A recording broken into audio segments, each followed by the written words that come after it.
네, 오늘은 6월의 세 번째 주일입니다. 요한복음 5장 31절에서 40절 말씀 본문으로 네 가지 증언, 이런 제목의 말씀 함께 나누겠습니다. 저는 토요일 저녁은 주로 혼자 밥을 먹습니다.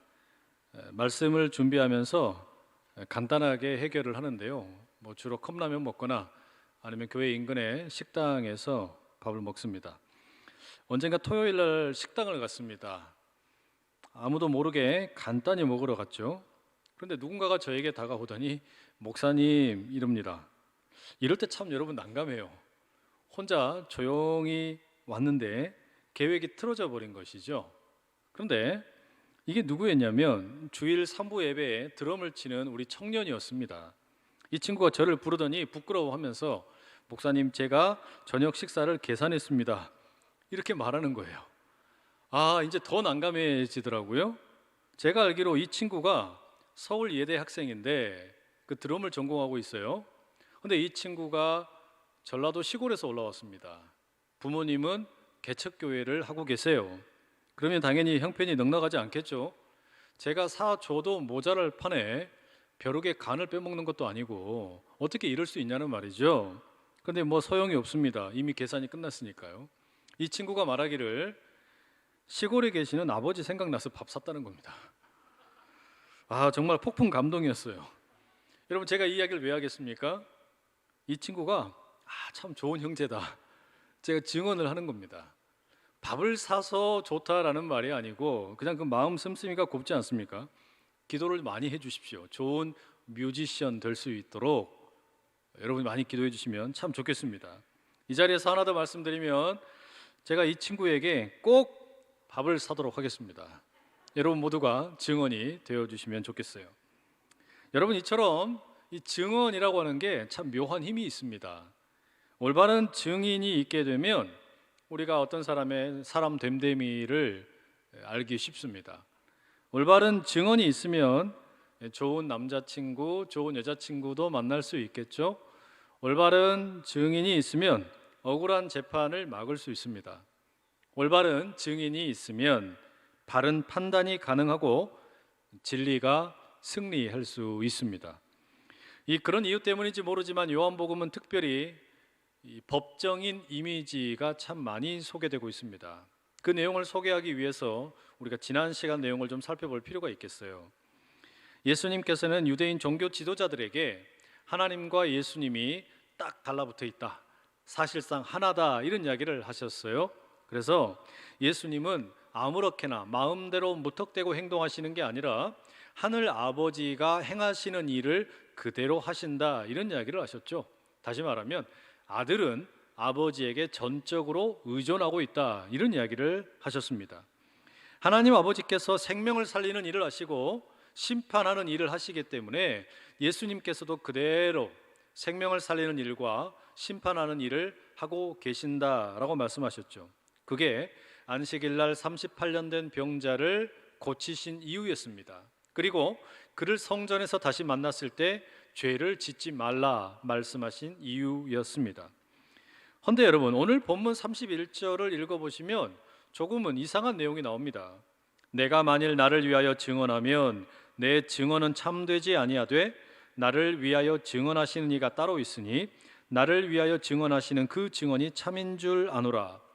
예수님 뭐라 그러세요? 예수님께서 예수님 자신에 대해서 이야기하는 것은 참이 아닐 수도 있다라고 말씀하십니다. 그렇죠, 여러분? 법정에서 여러분, 우리가 뭔가 재판을 받는다라고 할 때 우리 자신의 증언은 자기 자신에 대한 일의 경우에 법적인 효력을 갖지 못할 수가 있어요. 그런데 예수님이 누구이신가에 대해서 따로 증언하는 이들이 있다라는 겁니다. 총 4가지의 증언이 있다라고 예수님이 말씀을 하십니다. 첫 번째가 뭐냐? 33절 말씀, 너희가 요한에게 사람을 보내매 요한이 진리에 대하여 증언하였느니라. 예수님이 언급하시는 첫 번째 증언은 세례 요한의 증언입니다. 유대인들이 이 말씀에 보니까 이미 세례 요한에게 찾아간 적이 있다고 말하죠. 세례 요한에게 가서 뭘 물어봤겠어요? 너는 누구냐? 너는 뭐하는 사람이냐? 왜 이렇게 물어봤겠습니까? 세례 요한이 당시에 꽤 많은 인기를 모았기 때문입니다. 이게 1장 19절에 나오는 내용인데요. 유대인들이 예루살렘에서 제사장들과 레위인들을 요한에게 보내어 네가 누구냐 물을 때에 요한의 증언이 이러하니라. 세례 요한이 유대인 종교 지도자들보다 더 인기를 얻고 영향력이 커지는 겁니다. 그게 염려가 되어서 유대인 종교 지도자들이 레위인을 보내지요. 너는 누구고 무슨 이유로 이런 일을 하느냐 물었습니다. 그때 세례 요한이 뭐라고 답변했냐면 나는 그리스도가 아니다. 내 뒤에 오시는 분은 따로 있다. 너희 가운데 너희가 알지 못하는 한 사람이 있다라고 예수님에 대해서 증언을 했습니다. 그러면 세례 요한의 이 증언에 대해서 유대인 종교 지도자들이 어떻게 반응을 합니까? 35절 하반절 너희가 한때 그 빛에 즐거이 있기를 원하였거니와. 무슨 말이에요? 세례 요한이 들려주는 그 증언에 대해서 잠깐 호감을 가졌다는 이야기예요. 세례 요한이 메시아에 대해서 증언을 하고 그리스도에 대해서 이야기한 거에 대해서 아주 짧게는 좋아했다는 이야기입니다. 하지만 그 이후에 이것을 싫어합니다. 1장의 19절에서 28절 내용을 보면 세례 요한의 증언에 대해서 더 이상 귀담아 듣지를 않죠. 오히려 세례 요한 당신은 그리스도도 아니고 엘리야도 아니고 그 선지자도 아닌데 왜 세례를 베푸느냐, 사실상 세례 요한의 이 사역을 방해하게 됩니다. 자, 세례 요한의 증언을 귀담아 듣지 않는 이 사람들, 그에 대해서 이제 예수님이 들려주시는 두 번째 증언은 뭐냐? 36절입니다. 내게는 요한의 증거보다 더 큰 증거가 있으니 아버지께서 내게 주사 이루게 하시는 역사, 곧 내가 하는 그 역사가 아버지께서 나를 보내신 것을 나를 위하여 증언하는 것이요. 예수님께서 말씀하시는 예수님이 누구인지를 가르쳐주는 두 번째 증언이 뭡니까? 예수님의 하시는 역사라고 말하고 있습니다. 여기서 말하는 역사는 당연히 히스토리를 말하는 건 아니죠. 예수님이 하시는 일을 말하는 겁니다. 그런데 이 일이라고 하는 것은 특별히 기적을 가리켜요.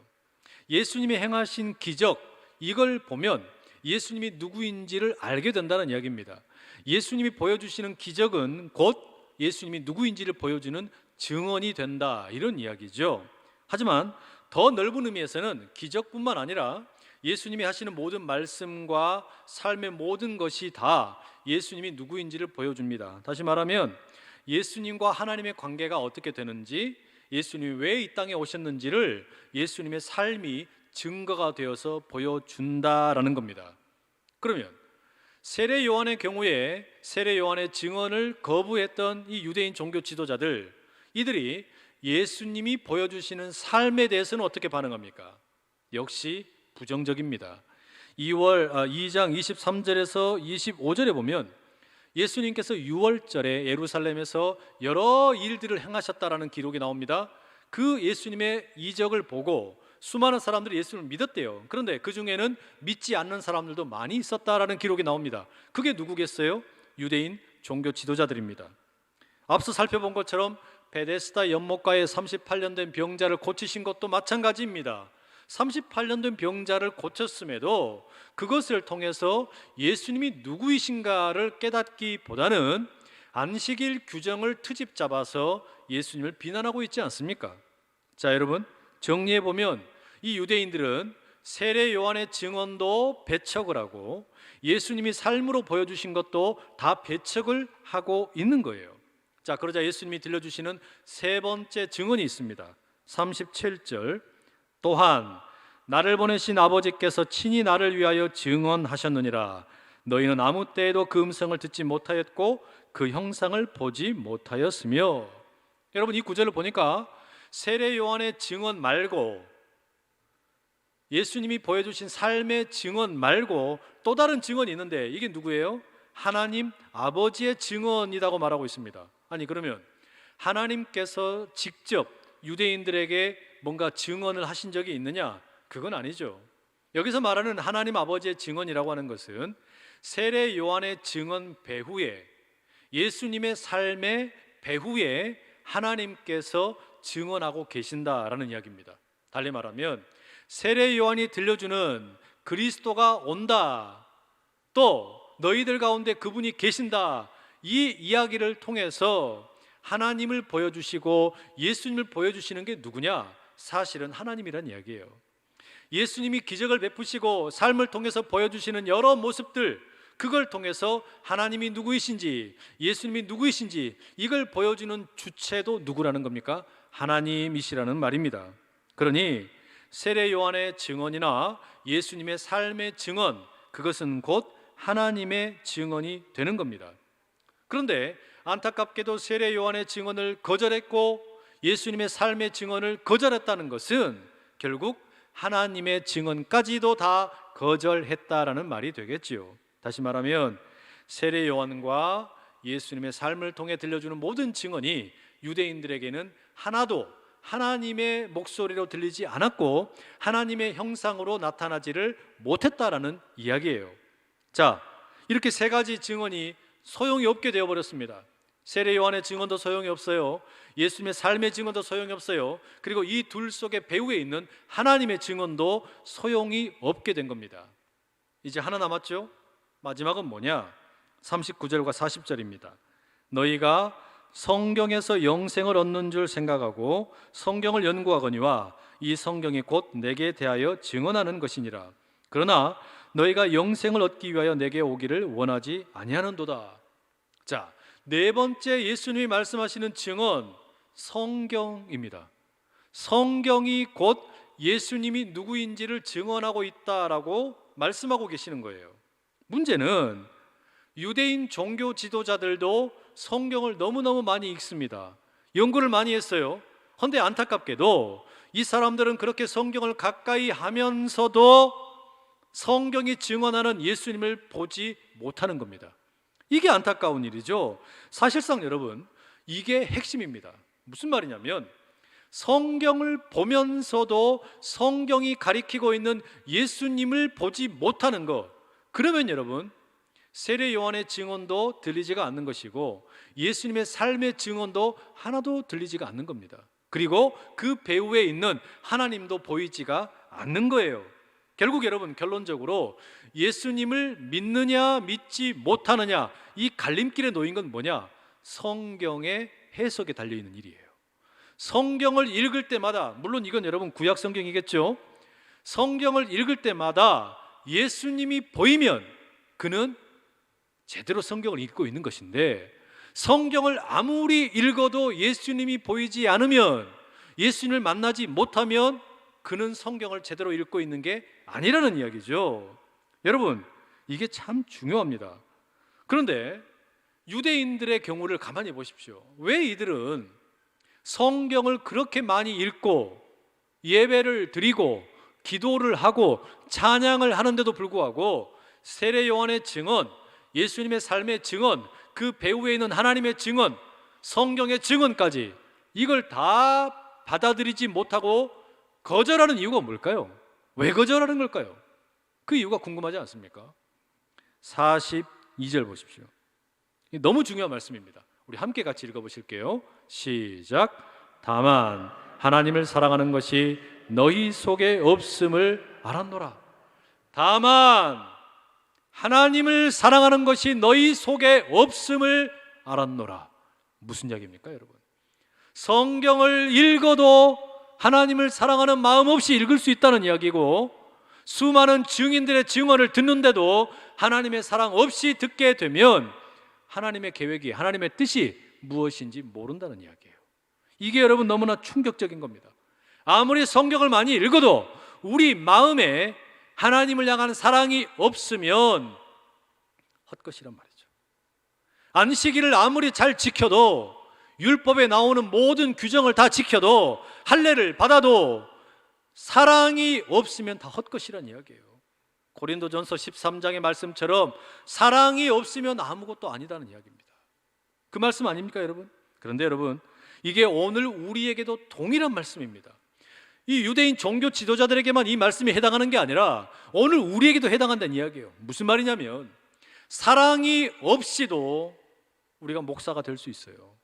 장로가 될 수 있어요. 안수집사가 될 수 있고, 권사가 될 수 있고, 성도가 될 수 있고, 세례를 받을 수 있고, 예배를 드릴 수 있고, 기도할 수 있고, 찬양할 수 있다는 이야기입니다. 이게 여러분 우리에게 너무나 깊이 돌아봐야 할 정곡을 찌르는 말씀입니다. 하나님을 사랑하지 않는데 목사가 될 수 있다는 말입니다. 하나님을 사랑하지 않는데 종교인이 될 수는 있다는 이야기예요. 성경 읽을 수 있어요. 기도할 수 있어요. 교회에서 봉사할 수 있습니다. 찬양할 수 있습니다. 뭐든지 할 수 있습니다. 그런데 사랑 없이 그렇게 하면 하나님과 나는 아무 관계가 없다는 이야기예요. 하나님을 향한 사랑이 없으면 그 모든 게 다 헛것이라는 이야기죠. 그러니 예수님께서 들려주시는 이 말씀, 너희 안에 사랑이 없다라는 이 말씀은 어쩌면 오늘 저와 여러분을 향한 말씀이 아닌가 가만히 생각해 볼 필요가 있습니다. 오래전에 015B라는 그룹이 있었어요. 이들이 부른 아주 오래된 연인들이라는 노래가 있습니다. 그 가사의 일부분이 이렇습니다. 저녁이 되면 의무감으로 전화를 하고 관심도 없는 서로의 일과를 묻곤 하지, 가끔씩은 사랑한단 말로 서로에게 위로하겠지만 그런 것도 예전에 가졌던 두근거림은 아니야. 여러분, 이 대중가요의 가사를 신앙적으로 패러디하면 이런 겁니다. 주일이 되면 의무감으로 예배를 드리고 관심도 없는 주님의 뜻을 묻곤 하지, 가끔씩은 형식적인 말로 주님에게 기도하겠지만 그런 것도 예전에 가졌던 두근거림은 아니야. 여러분, 이게 혹시 우리의 신앙생활의 모습은 아닙니까?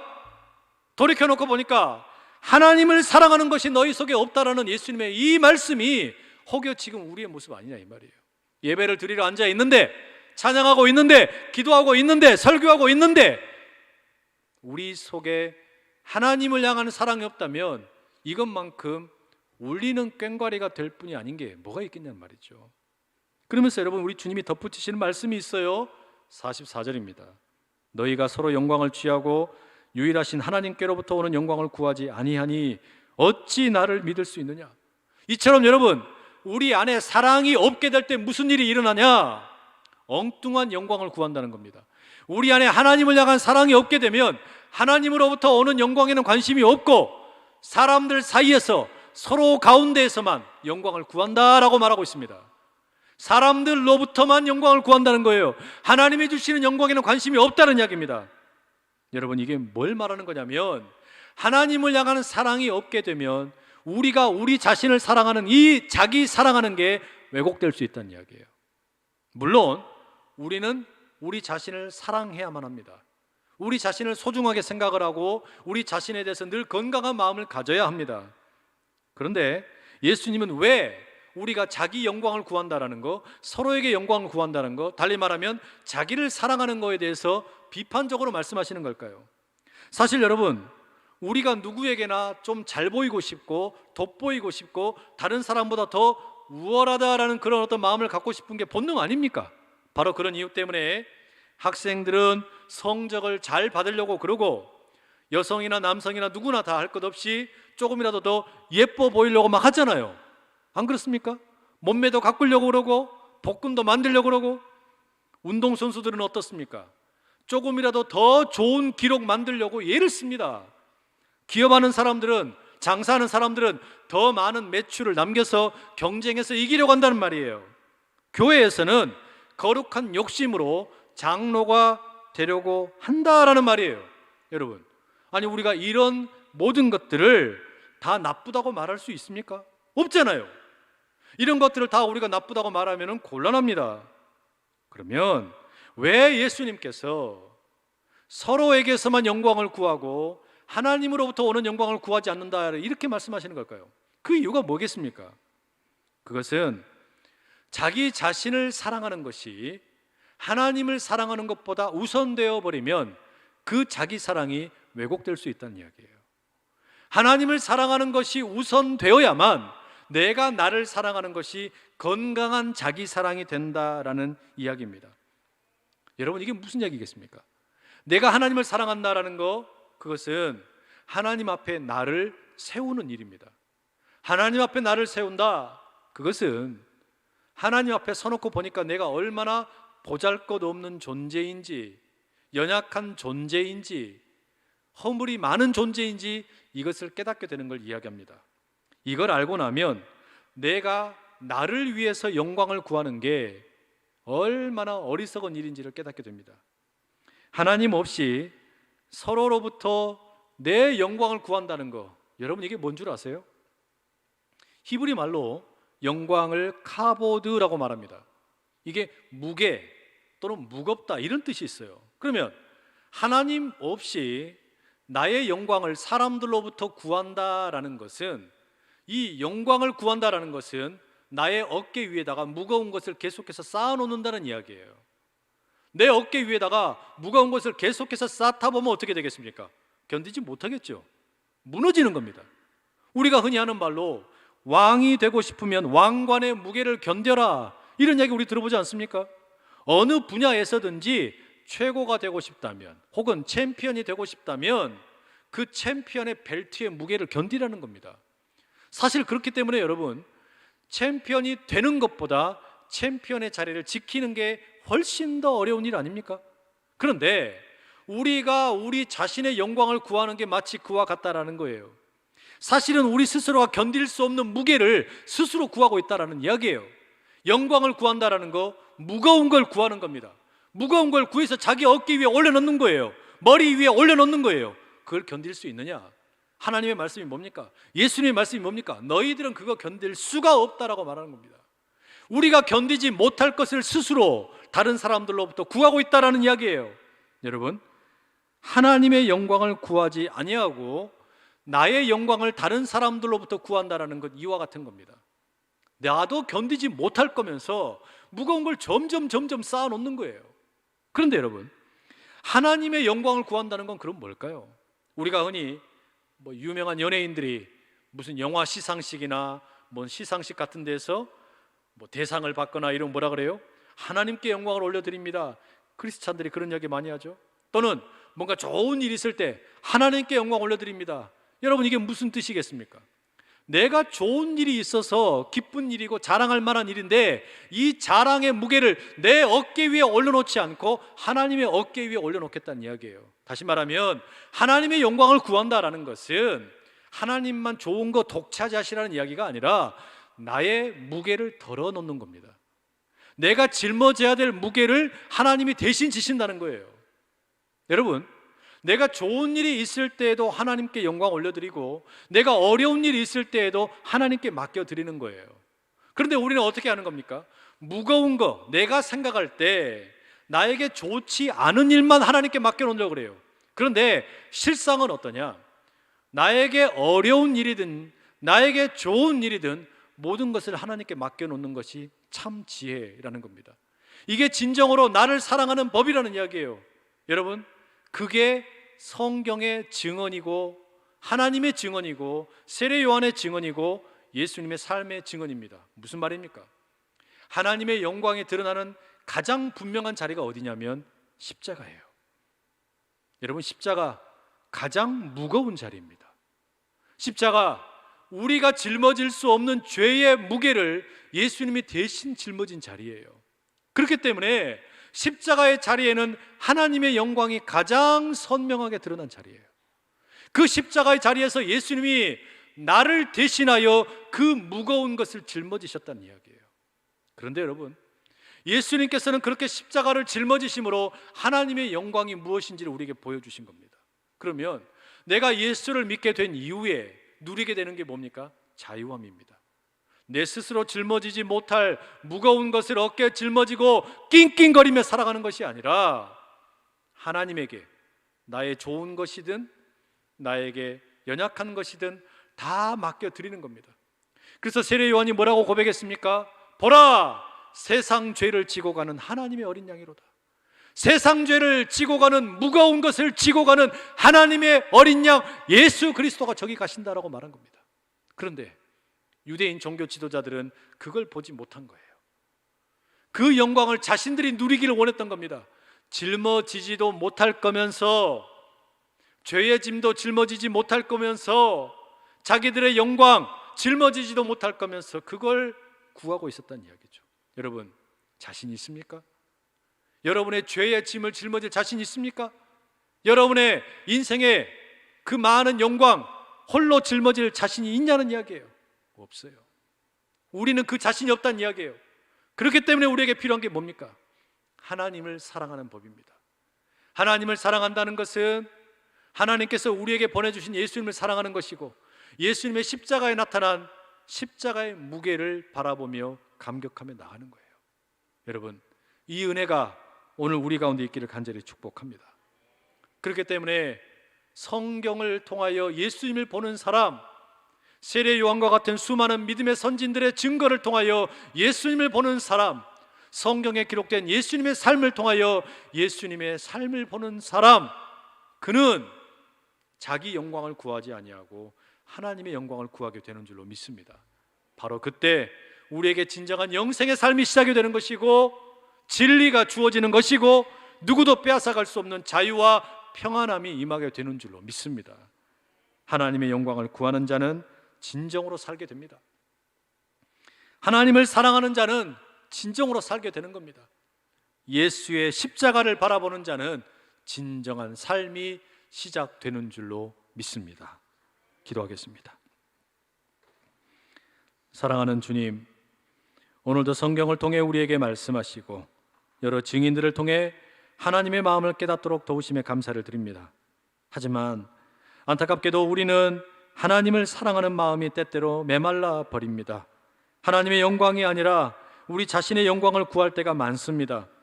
스스로 짊어지지도 못할 영광의 무게를 자신의 어깨 위에 쌓고 살아갑니다. 주여, 이제 돌이키기 원합니다. 충성된 증인들의 증언을 통해 우리 주님을 참으로 영접하게 하여 주시옵소서. 그리하여 하나님의 영광을 보게 하시고 거룩한 십자가의 무게를 견디신 우리 주님을 보게 하여 주시옵소서. 예수 그리스도의 이름으로 기도드립니다. 아멘.